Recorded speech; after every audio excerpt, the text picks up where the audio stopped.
C'est il y a quelques mois. Énième démonstration de force de la Russie. L'armée essaye son nouveau missile hypersonique Zircon, jugé invincible par Moscou.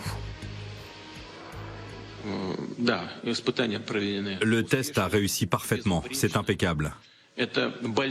C'est un grand événement pour le pays et une étape significative pour renforcer la sécurité de la Russie et ses capacités de défense.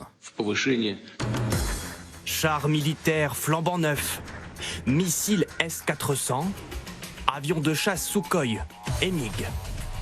Depuis 2008, Vladimir Poutine investit massivement dans l'armée de son pays, deuxième puissance militaire mondiale, avec un budget estimé à 56 milliards d'euros, plus de 4% du PIB, une fierté nationale.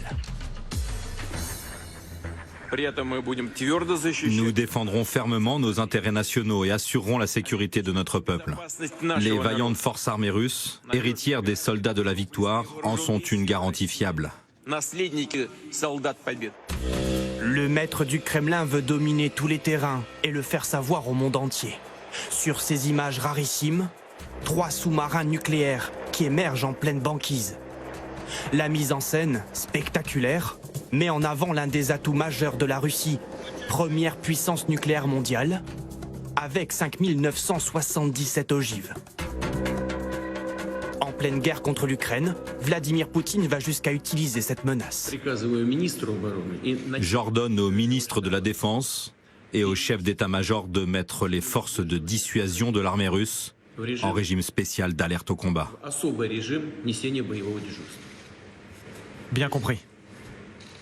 Son arme la plus redoutable, le RS-28 Sarmat, surnommé Satan II par les Occidentaux, le plus gros missile de destruction massive jamais conçu, capable de frapper avec ses 12 têtes nucléaires dans un rayon de 10 000 km. En théorie, indétectable par les radars. Pourtant, malgré tout cet arsenal, dans cette guerre contre les Ukrainiens, sur le terrain, les forces de Moscou connaîtraient quelques difficultés, comme sur cette vidéo où des soldats russes, abandonnés dans la campagne par leur hiérarchie, filment leur situation. On nous dit depuis 3 jours qu'on va venir nous récupérer, mais personne ne fait rien. Dès que nous avons dormi par terre, sans tente, sans nourriture. Voilà où nous avons dormi. Nos bottes sont trempées, on ne sait pas quoi faire. Voilà ce que c'est l'armée russe.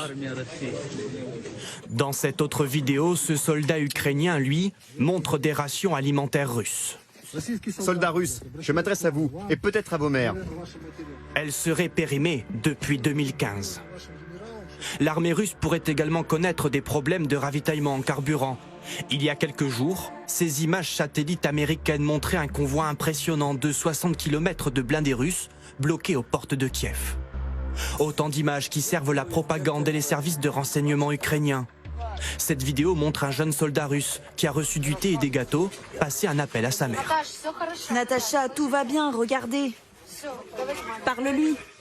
Il finit par sangloter. Ça suffit pour l'instant, on vous rappellera. Il est en vie.